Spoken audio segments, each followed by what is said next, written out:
On your Instagram, I read a couple of posts that I'm very interested in, and they were how to avoid endocrine disruptions when. So TTC, is that trying to conceive? Just so Yes. I know that I didn't make that up. Cool. So I just want to read out a few things that you did for men and did for women, and then just kind of talk about it. So the things that you've kind of mentioned for men to avoid endocrine disruptions: natural deodorant, ditching your cologne, stopping chewing gum or chewing gum that doesn't have plastic in it. Thinking of changing your underwear, and you can talk about the kind of different types if you want to. Switching to glass containers over plastic and stainless steel drink bottles. And then for women, some of the things you had were switching to low tox brands for skincare, body, and makeup. Ditching the perfume as well. Um, Eliminating candles or choosing different candles, I think, which my wife has actually done. We don't have candles anymore. And stopping vaping. So, what are things like this doing to our body? Because I feel like So, this is quite a new. Sorry, this is quite a new approach, and hasn't really got much attention to most people. Like a lot of people aren't thinking about the type of deodorant that they're using. They're not thinking about ditching cologne. They're just like, it makes me smell good, so I'm going to wear it. What's it doing to us? so endocrine disrupting chemicals, put more simply, are hormone disruptors. So they can mimic the hormones in our body and cause disruptions in them. So things like deodorant, standard deodorant, antiperspirant deodorant, we put it on and we don't perspire because of aluminium within the deodorant.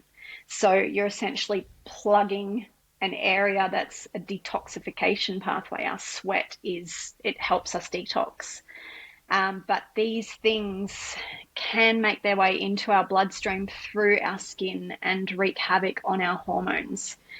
There's an amazing woman called Dr. Shanna Swan. She has done her PhD on a compound called phthalates, and phthalates are essentially anything that's in plastic that's flexible. I like to think of like a rubber ducky in your child's bath, which in that hot water can leach into the water, or garden hoses. But phthalates are also found in fragrances. And her study specifically was on male fertility because I think it had, when we talk about male fertility, it has more of a shock factor. But she says that if we continue down the path we're on with the amount of these products we have in our everyday life, sperm count will be at zero by 2050. Crazy.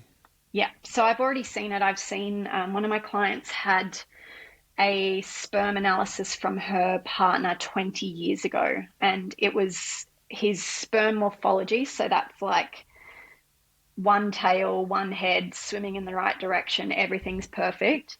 His sperm morphology was at 15%, which for 20 years ago was considered low. But these days, with IVF, to do IVF, you only need 4% morphology, meaning that 96% of that sample can be abnormal. They only need 4% to be perfect. Or you can go down the road of ICSI, which is like getting one egg, one sperm in a petri dish. And for ICSI, they only need 1% of the sperm to be perfect. And so the average that I'm seeing now on current sperm analysis, like the best I've seen is like 8%. Mm. So from that client's, sperm analysis from 20 years ago, I've already seen that 50% decrease, which Dr. Shanna Swan is referring to. And it's all from these compounds that we have in our plastic containers, in our colognes, in our plastic drink bottles, in our non-organic underwear, because cotton is one of the most heavily sprayed crops. And they don't care if that cotton is going to make a tampon, a pad, or a pair of underpants, and is getting worn in one of the most absorbable areas of the body. Mm. So it's pretty crazy. Yeah. Like I'm not even aware of this. This is really interesting stuff. So, so what are some, like, I know you've made some recommendations. I'm not sure if you have them off the top of your head, but like, what are some changes that people can make, like some brands maybe that you know off the top of your head that you use, or maybe you refer to other people? Yeah. So when it comes to deodorant, a good unisex one, my partner and I both use it. It's called Black Chicken Remedies. It's a deodorant paste. It's got a really neutral smell, doesn't smell feminine or masculine. It's just quite a nice smell. Sorry, For and does that work the same? Like, does it have the same it's not effect? gonna it's not gonna stop you from sweating, and that is the hardest thing when it comes to deodorants. Um, But does it people stop are you from smelling? Well, it does, but if you're someone that does have body odor, that is potentially something that needs to be addressed. That's more of a Because gut microbiome issue, isn't it? yeah, it's could also be like a fungal issue. So yeah, like we need to know these things, right? As I said, the sweat is a detoxification pathway, and we're constantly plugging it up. Mm. Um, Toothpaste, there's some great ones now that you can pick up at the supermarket, like Grant's. Oh, The is that the one with the koala on it? Yes, The and the green one one, without yeah, fluoride. yeah. There is a fluoride-free one. There's some great brands now at the supermarket for things like laundry detergent. So you've got Eco Store, who have a sensitive range of laundry liquid that doesn't have any fragrances in it.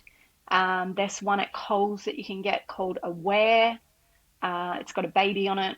Um, there's which is a multi-purpose cleaning product, KOH. They're now available at Woolworths. There's so many different brands. Switching to organic cotton underpants or bamboo, like Booty, Boody, Is that for at women and for men? both, yeah. Um, Right. at Coles and Woolies, you've got Decor, the glass containers. I every couple of weeks I see they're like 30 or 40% off. So it's not necessarily about going, oh, I need to get rid of everything and this is going to be really expensive. It's about going, right, that's on sale, cool. I'll get a couple of those and I'll get rid of a couple of those and just kind of start crowding things out when you finish a product. And then another really big one is our cookware, because a lot of our cookware, it's this whole convenience thing. We've got non-stick everything, and that non-stick has Teflon in it. And Teflon is known as a forever chemical. Our body cannot get rid of it. It's Mm. actually found in the umbilical cord. Like it is insane. And so, making a buy once, buy well investment with your cookware, like save up, buy one or two good pans and get rid of the non-stick. So, in terms of the specific thing, like what do you use to make it non-stick? Because people are kind of doing it. I know some people are doing it a lot in terms of dieting, like trying not to use oils and things like that to reduce their calorie intake. That's just one little example, but is it just to use oil? Is that the solution? Well, if you get a really good cast or wrought iron pan, they they call it seasoning, and it builds up a seasoning on the pan that almost makes it non-stick. And you do that by putting the pan on high heat, adding an oil that has a high smoke point, using a paper towel to kind of, work it around and let it smoke, and then turn it off. And by doing that seasoning every few times you use it, you're actually making that pan non-stick.